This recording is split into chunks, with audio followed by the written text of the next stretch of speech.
काम किया है। ये एक बेरोजगारी के माहौल में एक हमारा देश लोकतंत्र देश है, देश है, आप जो जनार्दन है, बरसात ये बिहार बोर्ड कान खुल के सुन ले, हुकूमत कान खोल के सुन ले, ये जनता जाग चुकी है, ये युवा जाग चुका है, ये सारा प्रशिक्षित युवा है, ये सारा शिक्षित युवा है, एजुकेटेड लोग हैं, तालीम याफ्ता लोग हैं, इनके साथ आप जुल्म नहीं कर सकते हैं।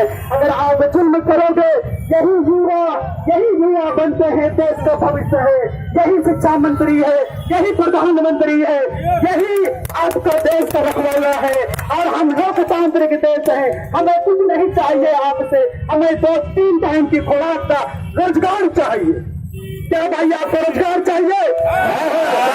अगर रोजगार चाहिए और हमें इंसाफ चाहिए, उर्दू शिक्षकों की बहाली चाहिए, वरना हम उर्दू